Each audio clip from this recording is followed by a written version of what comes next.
Halo, dimanapun Anda berada. Kali ini ada informasi yang mau kita informasikan tentang pembuatan CPO secara manual. Ini ada mesin press namanya, yang bisa mengelola sampai 200 kilo per jam.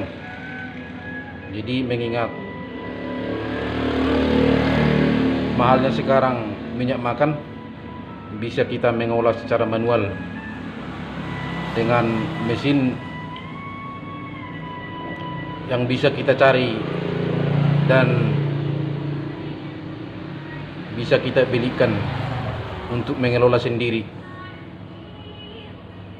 Jadi biar kita tunjukkan, inilah mesinnya.